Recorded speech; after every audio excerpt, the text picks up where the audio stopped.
نحمده ونصلي على رسوله الكريم أما بعد فأعوذ بالله من الشيطان الرجيم بسم الله الرحمن الرحیم۔ ہم نے آغاز کیا تھا لفظ سے، لفظ کی دو قسمیں، ایک کلمہ اور ایک محمل۔ کلمہ کی دو اقسام، مفرد اور مرکب۔ مرکب کی آگے ہم نے 5 اقسام پڑھی جو مرکب ناقص کے نام سے تھی، اور مرکب تام کو ہم نے ہولڈ کیا۔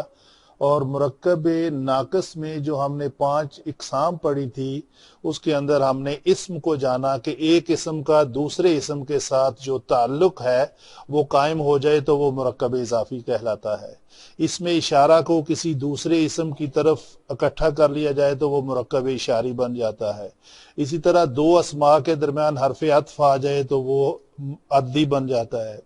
اس طرح مرکب توصیفی میں ہم نے پڑھا ایک اسم کی دوسرے اسم، تو وہ جو اس میں صفت ہے اس کی دوسرے اسم کے ساتھ اضافت کی جائے تو وہ مرکب توصیفی ہو جاتا ہے۔ تو مرکب توصیفی پڑھتے وقت ہم نے اسم کو دیکھا تھا کہ 4 لحاظ سے وہ آپس میں ان کی مطابقت ہونی چاہیے۔ اس میں ہم نے ایک لفظ یوز کیا کہ معرفہ اور نکرہ ہونے کے اعتبار سے اگر صفت معرفہ ہے تو موصوف بھی معرفہ ہوگا، اگر صفت نکرہ ہے تو موصوف بھی نکرہ ہوگا۔ تو یہ جو 2 الفاظ میں نے استعمال کیے تھے آج میں نے ان کو چنا ہے کہ وہ ان سے کیا مراد ہے۔ عام جو نیو لرنر ہے اس کے دماغ میں سوال آتا ہے جی یہ ٹرمینالوجی ہے، یہ ہمیں اچھی طرح اس کو پڑھایا جائے اور سمجھایا جائے کہ یہ الفاظ سے ان سے مراد کیا ہے۔ تو وہاں پہ کتابوں میں آپ اس کو جانیں گے کہ ایسا اسم کی اقسام میں سے مذکر مونس ہونے کے اعتبار سے، یعنی جنس کے اعتبار سے وہ مذکر ہوتے ہیں اور مونس ہوتے ہیں، ٹھیک ہے۔ اعرابی اعتبار سے وہ یا حالت رفعی میں ہوتے ہیں، نصبی میں ہوتے ہیں، جری میں ہوتے ہیں، ٹھیک ہے۔ تو وسعت کے اعتبار سے اس کی 2 اقسام ہیں۔ اچھا جی، وسعت کا معنی کیا ہے؟ وسعت کا معنی ہوتا ہے کسی چیز کا یا تو اس کی وسعت محدود ہوتی ہے یا وہ لامحدود ہوتی ہے، ٹھیک ہے۔ تو لمیٹڈ یا انفینٹی، تو جس کی وسعت انفینٹی ہو وہ لامحدود ہے، اس کو اس میں نکرہ کہتے ہیں۔ مثلا ایک مثال میں دیتا ہوں، دیوار، اس سے مراد آپ دیوار چین بھی لے لیں، اس سے مراد دیوار برلن لے لیں، اس سے مراد آپ اپنے گھر کی دیوار لے لیں، اس سے مراد آپ دیوار کعبہ لے لیں، اس سے مراد کوئی بھی دیوار۔ تو اس کی جو وسعت ہے وہ محدود نہیں ہے، ان لمیٹڈ۔ کسی بھی دیوار کا نام ہے تو وہ کامن ہے تو وہ اسم نکرہ کہلائے گا، ٹھیک ہے۔ اس مقصد کے لیے ایک جو ہے اس کی ڈیفینیشن وہ میں نے پڑھی ہے، بڑی پیاری ہے۔ کیا ایک ہی قسم کی چیزوں کے مشترک نام کو اس میں نکرہ کہتے ہیں۔ ایک ہی قسم کی چیزیں ہیں، دیوار بڑی ہے، چھوٹی ہے، لمبی ہے، تو اس کو دیواری کہتے ہیں، مشترک نام ہے اس کا دیوار، تو وہ اس میں نکرہ کہلاتا ہے۔ اس کی آگے اقسام ہے، اس کو آج یہاں پہ ہولڈ کرتے ہیں۔ تو ہم آتے ہیں جو محدود ہیں ان کی طرف۔ تو محدود کیا ہے؟ ان اسماء میں ان کی وسعت جو ہے وہ محدود ہو جاتی ہے۔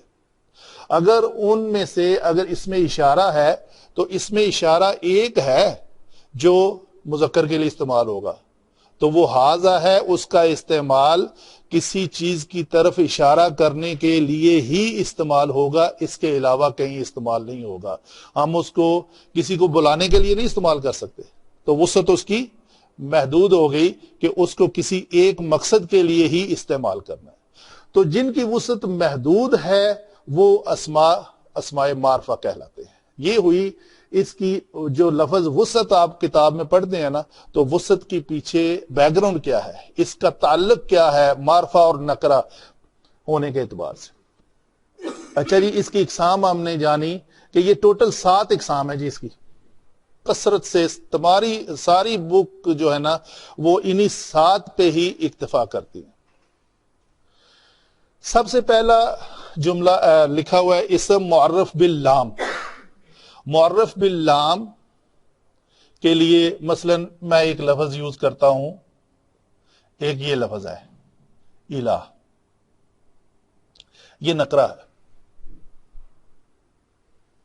یہ نکرہ لفظ ہے کسی بھی معبود کے لیے. جو بت پڑے ہوتے تھے ان کو بھی وہ الہ کہلاتے تھے. ٹھیک ہے، جب اس الہ کے ساتھ ہم الف لام لگا دیں تو یہ لفظ بن جاتا ہے الالہ. تو اس کو کہتے ہیں تصریف مفردات. اس کی جو بھی اس کے اوپر قواعد اپلائی ہوں گے، ہونے کے بعد یہ لفظ بن جائے گا اللہ. تو یہ نکرہ سے نکل کر معرفہ میں آ گیا. ایک لفظ ہے ہمارے پاس نکرہ کی صف میں کتابن، کوئی بھی کتاب. یہ آپ کے ہاتھ میں کتاب ہے، یہ بھی ہو سکتی ہے. ٹھیک ہے، میڈیکل کی، سائنس کی، فزکس کی، کسی بھی کتاب کو آپ کہیں گے وہ کتاب ہے. لیکن جب اس کے ساتھ آپ ال لگا دیں گے، الکتاب، تو وہ اس لامحدود سے نکل کر محدود والے صف میں آ جائے گی. تو یہ اس میں معرفہ کہلائے گی. تو الکتاب سے مراد وہی خاص کتاب ہوگی جس کا ذکر پہلے اور اس کے بعد میں ہوا ہوگا. تو یہ ہے ال. تو نکرہ کو معرفہ بنانے کے لیے سب سے پہلا ایک کام کے ذریعے بن سکتے ہیں کہ وہ اس کے ساتھ پہلے ہم الف لام، جسے معرف باللام کہتے ہیں، وہ الف لام اس کا ایڈ کر لیا جاتا ہے. اور یہ اس کے ساتھ ایک حمزہ اور ال، یہ حمزہ جو ہے یہ حمزہ ہمیشہ وصلی ہوتا ہے. اس حمزہ کو کہتے ہیں جی حمزہ وصلی. اس کی ضد جو ہے وہ ہے حمزہ قطعی. جیسے مرکب توصیفی میں ہم نے معرفہ اور نکرہ ہونے کے اعتبار سے پڑھا تھا اس وقت کہ معرفہ ہو تو معرفہ ہو، نکرہ ہو تو نکرہ ہو. اسی طرح یہاں پہ یہ ال کا ہم نے حمزہ کا ذکر کیا، اس کا بتا دیا کہ یہ حمزہ وصلی ہے. حمزہ وصلی کا ایک ضد ہے حمزہ قطعی. اس کے لیے ہم پورا ایک لیکچر لیں گے کسی وقت بھی. یہ اس کو یہاں پہ پینڈنگ چھوڑ دیں. آگے چلتے ہیں جی. دوسرا نام ہے اس میں علم. یہ علم نہیں ہے، علم ہے. عین کے اوپر زبر کے ساتھ اس کو پڑھا جائے. ٹھیک ہے جی. اس کی علماء نے 5 اقسام لکھی ہیں. کیا اس میں ظاہر کسی خاص جگہ یا چیز کا نام جو ہوتا ہے وہ اس میں علم کہلاتا ہے. ٹھیک ہے. ہم اس میں ظاہر سے مراد لیتے ہیں جی، مثلا ہم کہتے ہیں جی طاہر، پاکستان، ہند، طاہر، یہ نام ہے کسی شخص کے. تو خاص ہو گئے تو یہ کسی چیز کا نام جو ہے وہ اس میں علم کہلائے گا. دوسرا ہے کہ کسی خاص شخص کا کوئی خطاب اس کو مل جائے. مثلا ہم کہتے ہیں جی صدیق. صدیق خطاب ہے، ان کی سچائی کے بدلے ان کو ایک خطاب ملا کہ وہ صدیق ہیں. ٹھیک ہے جی. ایک ہم کہتے ہیں جی کسی بھی خطاب کی جو ڈیفینیشن ہے وہ علماء یوں بیان کرتے ہیں، ایسا اسم جو حکومت کی جانب سے کسی خوبی کی بنا پر کسی کو دیا جائے وہ خطاب کہلاتا ہے. مثلا شمس العلماء و ملک الشعراء.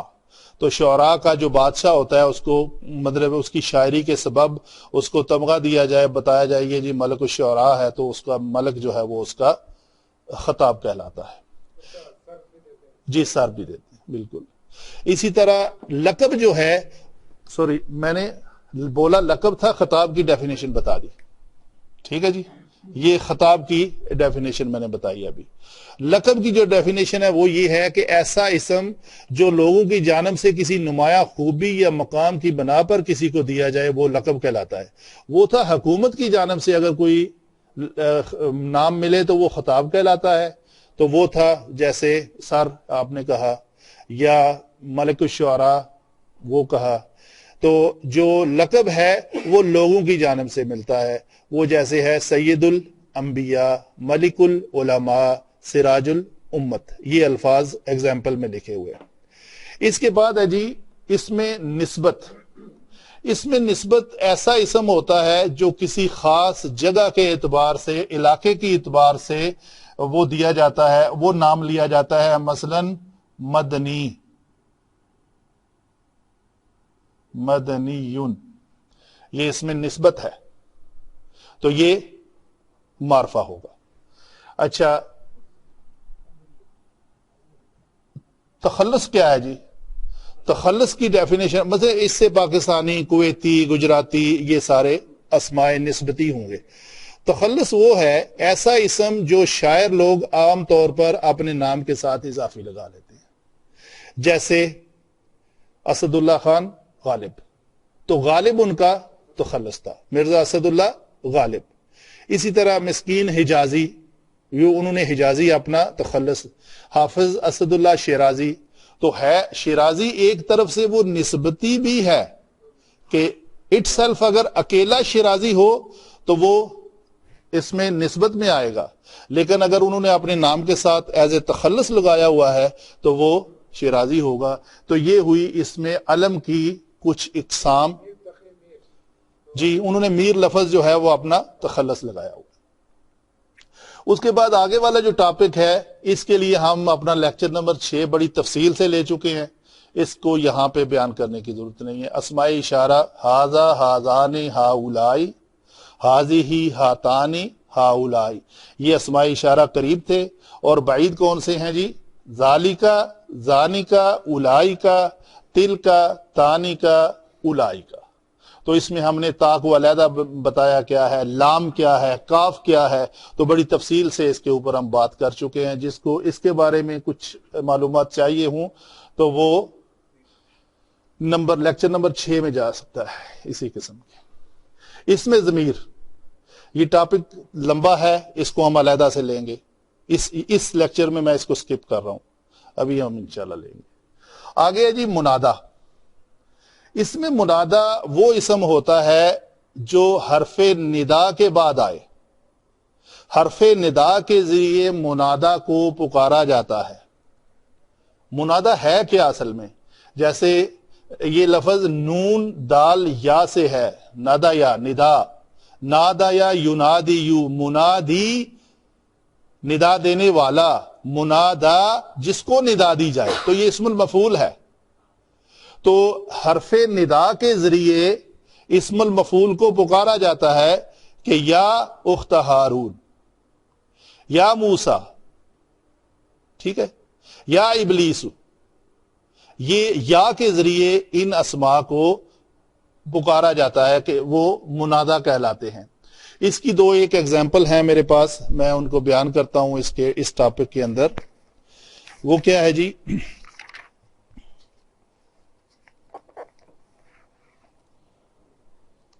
اگر منادا مفرد اسم ہو تو یہ حالت رفعی میں ہوگا.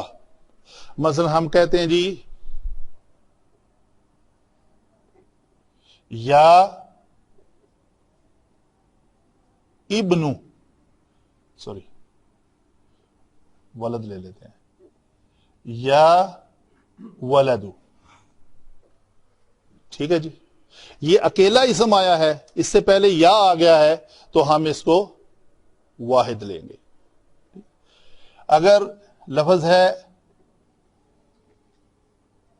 یا نارو کونی، تو اکیلا اسم ہے، اس کو پکارنا ہے تو وہ حالت رفعی میں آئے گا. ٹھیک ہے. اکیلا اسم ہے یا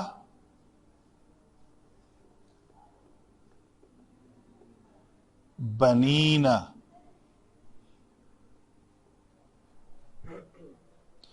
یہ اکیلا اسم ہے. ٹھیک ہے, تو اس کو ہم کیا کریں گے, سوری, یہ بنینا جو ہے وہ تب آئے گا جب اس کے بعد کوئی مضاف ہو. تو اگر یہ اکیلا آئے تو یہ بنونا آئے گا, سوری بنونا, یہ اس کی حالت جمع ہے.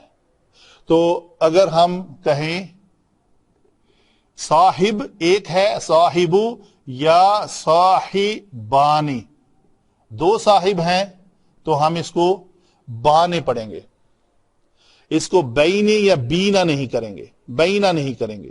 تو یہ الف کے ساتھ حالت رفع اس کی ظاہر ہو رہی ہے, اس کی حالت رفع واو کے ساتھ ظاہر ہو رہی ہے, اس کی حالت رفع پیش کے ساتھ ظاہر ہو رہی ہے. یہ شروع میں ایک چھوٹا سا لیکچر میں نے دیا تھا, اس کو ایکسپلین اور بھی کروں گا اس کے ساتھ. اچھا, یہ تو ہوئی جب اکیلا آئے, نمبر ایک. ابھی ہم دوسری صفت اس کی ایکسپلین کرنے لگے ہیں کہ جب منادا مضاف ہو کر آئے. منادا کیا ہو کر آئے؟ مضاف. مثلا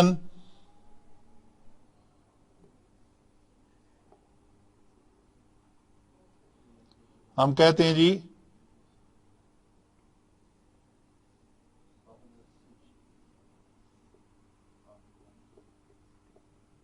اس میں دو چیزیں ایکسپلین ہو جائیں گی.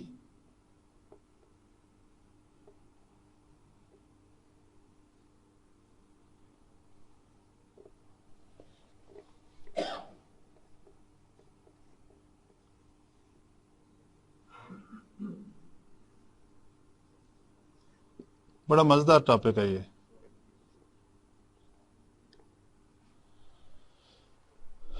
ہم نے پکارنا ہے, یہ لفظ ہے اصل میں دو ساتھی ہیں. جب یہ اکیلے تھے تو ہم نے اس کو لکھا یا صاحبان.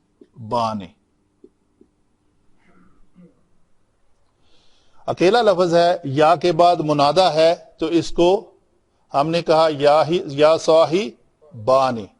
جب یہ لفظ مضاف بن جائے, مضاف کیسے بنا جی؟ یہ یا مضاف الیہ ہے اور یہ مضاف ہے. مضاف جمع مضاف الیہ جب حرف ندا کے بعد آئے تو وہ مضاف حالت نسبی میں آئے گا, وہ حالت رفعی میں نہیں آئے گا. یہ حالت اس کی رفعی ہے, صاحبان الف کی وجہ سے, اور اس کی دو تثنیہ ہے تو اس کی حالت کیا ہوگی؟ حالت نسبی ہوگی, کیونکہ مضاف جیسے میں نے کہا تھا عبداللہ, عبداللہ سے پہلے یا لگائیں, کیا کریں گے؟ یا عبداللہ, دال کے اوپر آپ نے زبر کر دی. عبدو پیش کے ساتھ وہ تھا اپنے رفعی حالت میں, اس کو ہم نے نسبی حالت میں کر دیا. اسی طرح یہ صاحبان حالت رفعی میں تھا, اس کو ہم نے نسبی میں کر دیا. ایک بات میں نے آپ کو بتائی تھی کہ جب مضاف میں تثنیہ یا جمع کا نون ہو تو وہ حذف ہو جاتا ہے, تو اس نون کو ہم نے حذف کر دیا تو یہ لفظ بنا یا صاحبی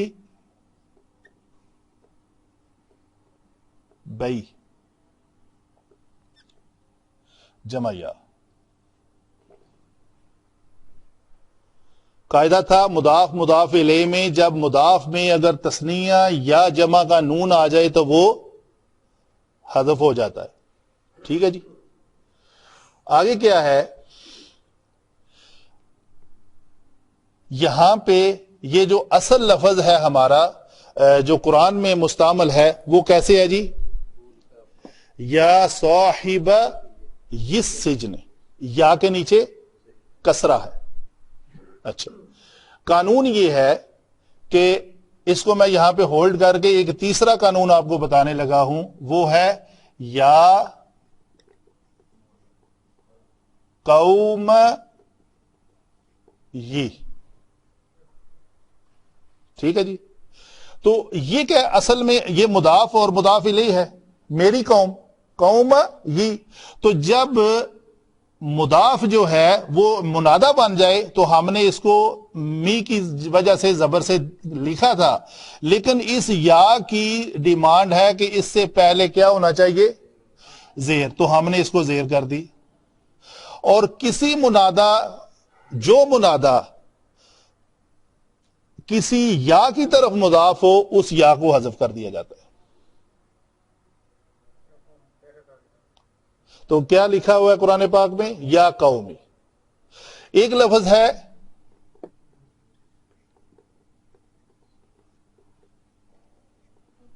یہاں تک تو یہ ربی ہے، اس کو جو ملا کر لکھیں گے تو ربی از اکول ٹو ایسے کر لیتے ہیں، یہ میرے رب. ٹھیک ہے، اس سے پہلے اگر یا آ جائے تو یہ کیا کرے گا؟ پہلے تو قانون کے تحت منادہ مضاف ہے تو پہلے منصوب ہوگا، زبر آئے گی، لیکن وہ زبر چینج ہو جائے گی اس یا کی وجہ سے کسرہ میں، تو یا جو ہے وہ حذف ہو جائے گی. تو یہ کیا ہوگا؟ یا ربی. ٹھیک ہے جی، تو یہ یا حذف ہو. ابھی آپ واپس اس پہ آتے ہیں. تو ہونا یہ چاہیے تھا یہ لفظ یا جمع یہ یا، تو اس کو مشدد ہونا چاہیے تھا. جیسے ایک اور مثال میں لکھتا ہوں،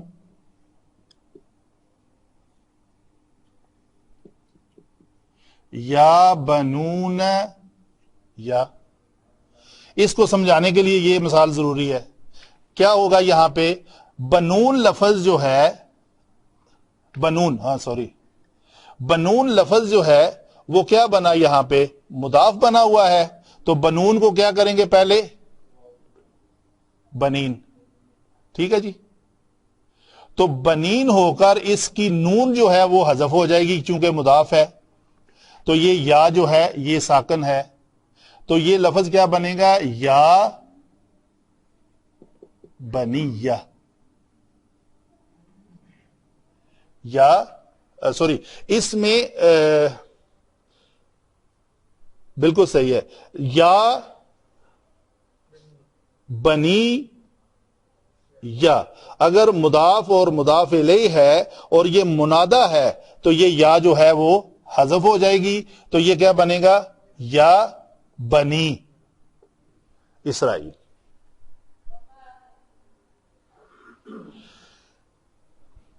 اس سے پہلے میں یہاں پہ آتا ہوں، یہاں پہ یہ نون حذف ہوئی تو یہ چونکہ مضاف اور مضاف الیہ بن رہا ہے تو یہاں سے اس کو یا کو کیا کریں گے؟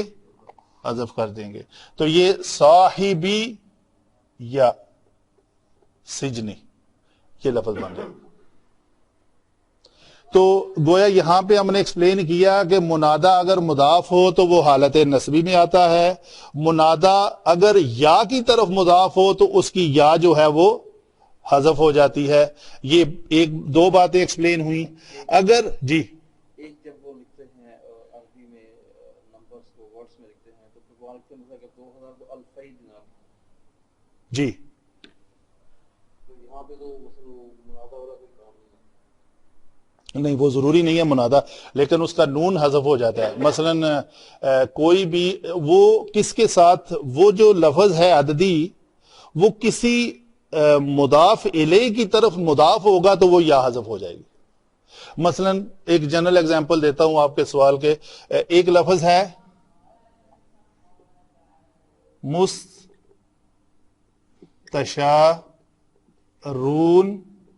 الخلیج.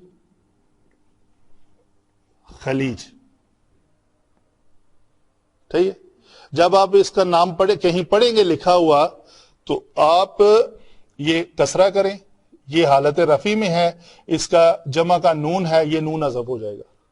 آپ اس کو پڑھیں گے مستشارول خلیج، یہ نون نہیں ہوگا. تو وہ جو آپ کہہ رہے ہیں وہ نون کسی مضاف الیہ مضاف بننے کی وجہ سے حذف ہوگا.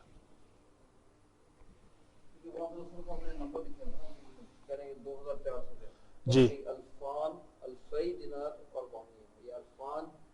تو وہ الفان جو ہے وہ عدد کی ایک پوری ایک بحث ہے جس میں الفان جو ہے وہ حالت رفع میں ہے اور الفین جو ہے وہ حالت نسبی یا جری میں ہے، اور نون جو ہے اگر اس کا حذف ہو گیا ہے تو وہ پیچھے کوئی عامل آئے گا جو اس کو حذف کرے گا. ابھی موقع مال کی مناسبت سے وہ میں جواب دے سکتا ہوں ابھی. ٹھیک ہے جی. اچھا آگے چلتے ہیں جی. اس کے بعد اگر ہمارے پاس یا کے بعد کوئی منادا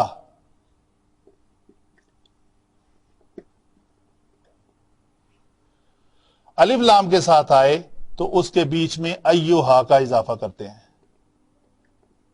یہ لفظ میں نے ایوہا لکھا ہوا ہے. اگر وہ منادا الف لام کے ساتھ ہو لیکن وہ لفظ مونس ہو تو یا کے بعد اس کے بیچ میں ایتوہا کا اضافہ کرتے ہیں. یا ایتو ہن نفسو اور یا ایوہن ناسو.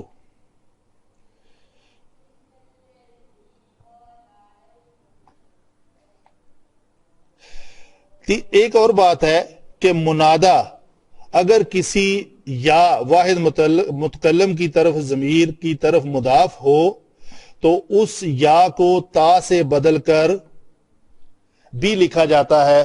مثلا ایک لفظ ہے یا ابی، تو اس کو یا آباتی بھی لکھا جاتا ہے. اس یا کو حذف کر کے تا مکسورہ کے ساتھ بھی لکھا جاتا ہے. یہ ہے اسم منادا کے بارے میں چھوٹی سی تفصیل جو میں نے آپ کو کوشش گزار کر دی.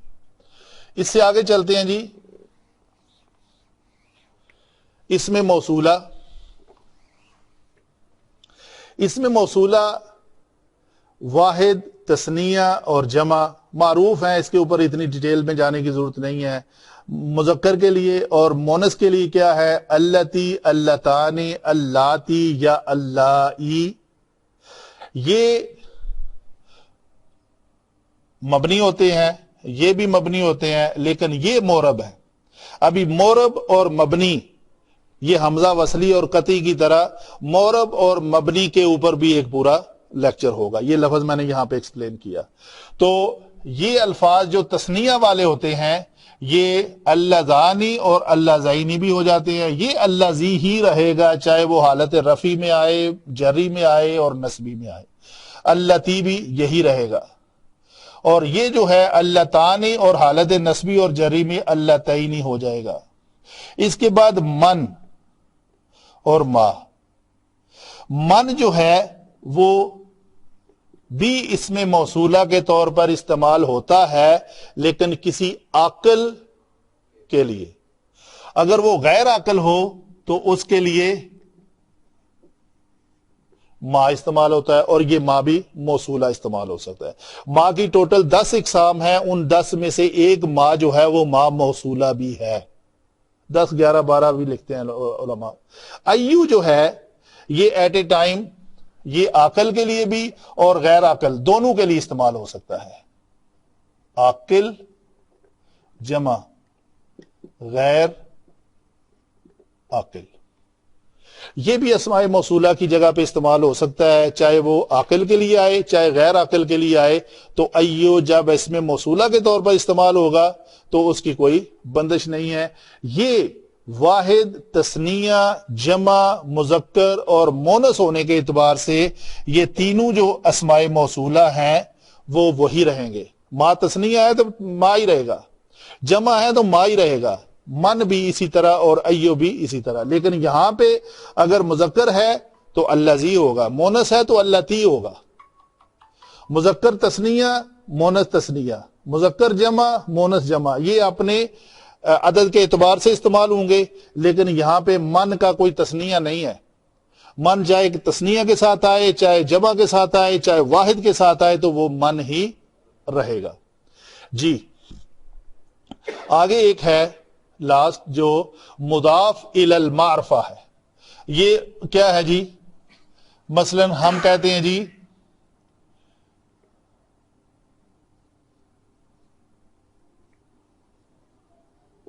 رسول اللہ، یہ اسم معرفہ ہے. کتاب ہو، یہ اسم معرفہ ہے. کیوں؟ مضاف کبھی نکرہ نہیں ہو سکتا. کتاب ہو یا پیش کے ساتھ جو بھی ہے، تو مضاف جو ہے وہ کبھی نکرہ نہیں ہو سکتا. تو ایک نشانی اس کی ہے جب مرکب اضافی میں مضاف اور مضاف الیہ اکٹھے ہوتے ہیں تو ان میں سے پہلا اسم ہمیشہ معرفہ ہوگا اور یہ تنوین ایکسپٹ نہیں کرتا. تو آپ کو اسماء معرفہ کی پہچان کے اعتبار سے یہ ساری چیزیں کلیئر ہو گئی. اگر یہ اسم آ جائے چاہے ضمیر آ جائے، دونوں اسماء ہیں، یہ اس میں ظاہر ہے، یہ اس میں ضمیر ہے جو ہم نے ابھی پڑھنی ہے. ٹھیک ہے جی. تو یہ مرکب اضافی میں مضاف ہمیشہ معرفہ ہوتا ہے. تو مضاف الی معرفہ سے مراد ہے کہ مضاف الی معرفہ ہی ہوتا ہے، اس سے پہلے جو مضاف آئے گا وہ ہمیشہ معرفہ ہوگا. منادہ بھی ہو گیا، اسماء موصولہ بھی ہو گئے، اسماء اشارہ ہم کر چکے، اس میں علم بھی ہو گیا، معرف باللام کو بھی ہم نے ایکسپلین کر دیا. ایک ٹاپک رہ گیا جو اس میں ضمیر ہے، وہ ہم اس کو نیکسٹ میں کریں گے، یہ ذرا تفصیل کے ساتھ ہے. وما علینا الا البلاغ المبین.